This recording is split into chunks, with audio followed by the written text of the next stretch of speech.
Olá pessoal, meu nome é Bento e eu estarei apresentando um trabalho realizado pelos futuros mediadores e supervisores do curso de Engenharia de Computação da Univesp. Apenas para contextualizar, um aluno quando entra no curso de Engenharia ou de Licenciatura da Univesp, ele tem em sua grade uma disciplina chamada Projeto Integrador, que basicamente essa disciplina o aluno precisa utilizar os conceitos que ele aprende durante o curso, cursando uma disciplina específica como, por exemplo, cálculo 1, métodos numéricos, fenômenos de transportes, utilizar os conceitos que ele aprende nessas disciplinas para resolver um problema do mundo real. E essa resolução de problemas se dá com o uso de metodologias ativas e abordagens baseadas em problemas e por projetos. Então, os futuros mediadores e supervisores do curso de Engenharia de Computação da Univesp também realizaram um trabalho recentemente que seguiu alguns conceitos dessas metodologias que os alunos utilizam para a resolução de problemas. Então, inicialmente, a esse grupo de pessoas, de mediadores e supervisores, foi dado o seguinte tema: a melhoria do terminal de ônibus Carrão com foco no bem-estar dos usuários. E ainda foi dado também o local que estava próximo ao local onde foi dado esse tema, que foi justamente o terminal de ônibus Carrão. Então, com isso, os integrantes eles foram até o local, que é o terminal de ônibus. Em subgrupos, eles coletaram os problemas que os usuários daquele terminal normalmente tinham. Então, foram os mais variados problemas possíveis.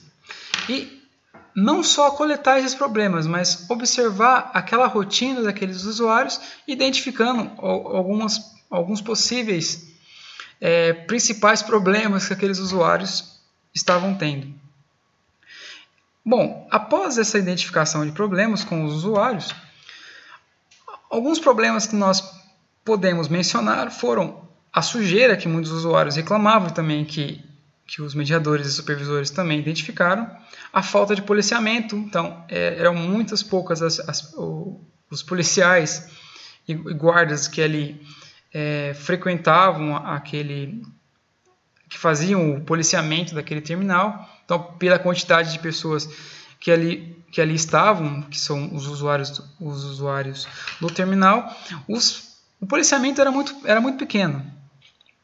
Também identificou-se a falta de assento, então praticamente não tinha assento para os usuários do terminal utilizarem para esperar o ônibus. A falta de paciência também com relação àquelas pessoas que trabalham lá e aquelas que estão lá para dar informação, por exemplo, como alguns fiscais e algumas pessoas focadas nisso.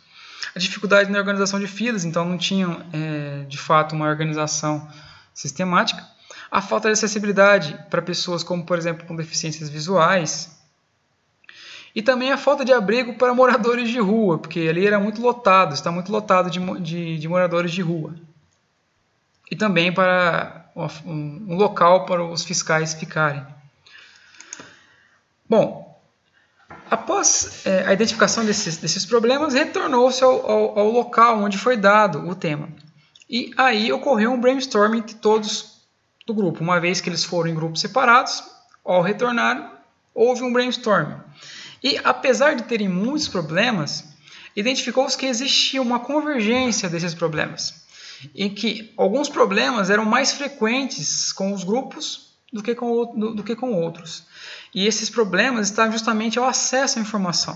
Então, com isso, identificou-se o principal problema, que foi como promover de modo efetivo a informação ao usuário do terminal de ônibus Carrão.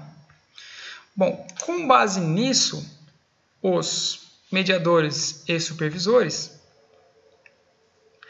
eles pegaram esse problema e foram até o terminal novamente, apresentando esse problema aos usuários, identificando o que eles achavam com relação a esse problema, e se de fato para eles eles viam como um problema grande no seu dia a dia, e como possíveis coisas poderiam melhorar o seu dia a dia caso esse problema fosse sanado. Bom, pessoal, para continuar a apresentação, outro integrante do grupo dará prosseguimento. Olá pessoal, eu sou a Catiane, sou integrante do grupo de Engenharia da Computação e eu vou dar continuidade à apresentação que o Bento começou. Então ele estava falando sobre o problema que nós elencamos, que foi como promover de modo efetivo a informação ao usuário do terminal de ônibus Carrão. Após a definição desse problema, nós retornamos ao terminal, e nós levamos o problema que foi elencado aos usuários, para saber qual que era a opinião deles a respeito disso, Esse problema, ele realmente é relevante? Vale a pena resolvê-lo? Qual que é a sua opinião sobre isso? Então, nós fomos até o terminal e coletamos essas informações.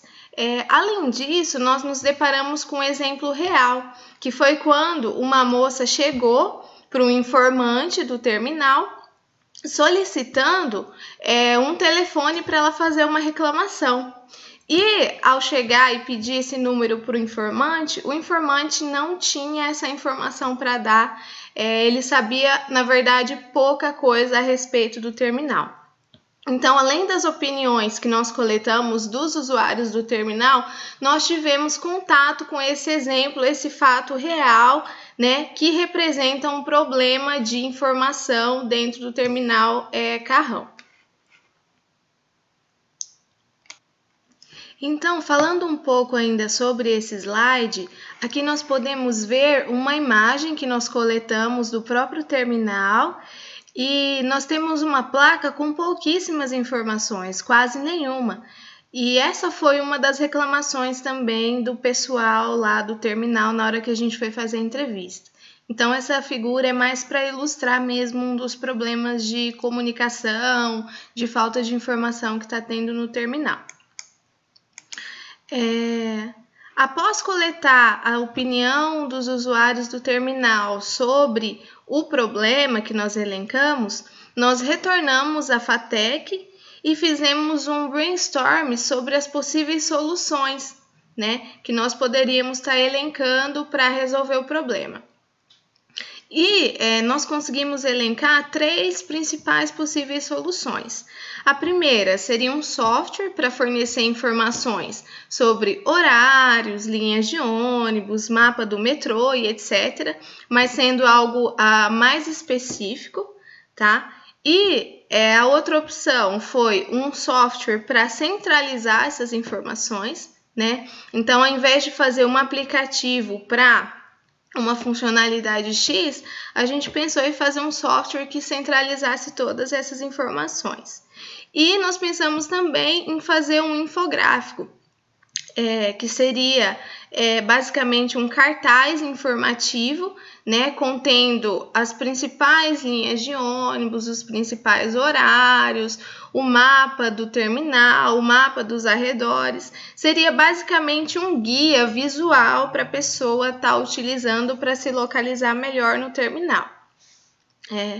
Após elencar essas 3 possibilidades de solução do problema, nós discutimos sobre a desejabilidade, a praticidade e a viabilidade de cada uma delas. E nós chegamos à conclusão que o infográfico seria a melhor solução, porque ele seria algo desejável, ou seja, algo que resolveria o problema em questão, algo que está realmente sendo solicitado pelas pessoas, que irá de encontro à solução do problema. O infográfico seria bom com relação à praticidade, porque ele poderia ser usado de maneira facilitada pelas pessoas, e a viabilidade, quer dizer, é possível fazer essa solução no tempo que nós temos? É viável? Então, nós chegamos à conclusão que o infográfico seria a melhor opção de acordo com essas 3 visões: desejabilidade, praticidade e viabilidade. Então, depois de discutir qual seria a possível solução, nós fizemos o esboço do protótipo, tá? Nós fizemos num papel mesmo, num rascunho, onde cada um foi dando a sua opinião e cada um foi contribuindo para que o rascunho do infográfico fosse feito. Então, ali nós temos, nesse slide, né, nós temos uma foto do infográfico que foi feito pelos integrantes do grupo, que mais tarde, então, se tornaria um infográfico digital, digamos assim. Então, depois de fazer o rascunho do infográfico, nós planejamos as atividades que nós iríamos fazer em grupo, de forma que as pessoas pudessem trabalhar de maneira colaborativa e que todos pudessem ajudar na conclusão do infográfico digital, o infográfico real que nós idealizamos. Dentre as atividades que nós realizamos, a primeira foi buscar informações, né, reais para que nós pudéssemos colocar no infográfico, portar a versão do protótipo que estava no papel para a versão digital por meio de uma ferramenta, levantar os aplicativos úteis e criar o QR Code com link para que as pessoas pudessem baixar esses aplicativos que seriam relacionados à obtenção de horários das linhas de ônibus, obtenção de itinerários, etc. Nós fizemos a construção de um mapa simples para representar o terminal. Nós fizemos a construção do infográfico juntando todas essas informações que nós coletamos. E nós fizemos também a construção de um relatório contendo todo o histórico de tudo que nós fizemos e a gravação desse vídeo que nós estamos fazendo para vocês. Então, nesse slide nós temos o nosso infográfico virtual, que nós obtivemos ao fim do nosso trabalho. Eu vou explicar um pouco para vocês como que ele está construído, né? Então, aqui na primeira parte, na parte superior, nós temos um mapa, né? Você está aqui indicando onde ele está em relação aos arredores. Aqui do lado direito nós temos alguns telefones úteis, como o bombeiro, polícia militar, a SP Trans também está ali, o número de telefone, e as principais empresas do terminal, né? As empresas de ônibus principais. Do lado esquerdo, nós temos os principais destinos que as pessoas poderiam estar tomando, né? Poderiam estar querendo informações. Então, nós temos as linhas que correm no lado sul do terminal, que é denominado A e B, e as principais linhas que correm no lado norte do terminal, C e D. Claro que nós não colocamos todas, nós colocamos apenas as que nós achamos principais, tá? Então, nós temos as linhas urbanas e as linhas intermunicipais também nesses dois quadradinhos. Além disso, nós temos aqui na parte inferior um mapa do terminal, contendo a localização de balcão de informações, banheiro, escada rolante, que são informações importantes para que a pessoa possa estar se localizando ali dentro do terminal. Uma parte muito importante que a gente gostaria de enfatizar são os QR Codes que nós colocamos para aplicativos úteis para os usuários do terminal. São aplicativos que basicamente ajudam ele a se localizar, a pegar os ônibus que ele deseja, saber os horários das linhas de ônibus, enfim, nós colocamos os QR Codes ali para que as pessoas possam estar baixando. Bom, acho que é isso. Nós fizemos um slide aqui colocando o nome de todos os participantes, né, os que ajudaram, contribuíram para o desenvolvimento do trabalho. E é isso, pessoal. Muito obrigada e um abraço a todos.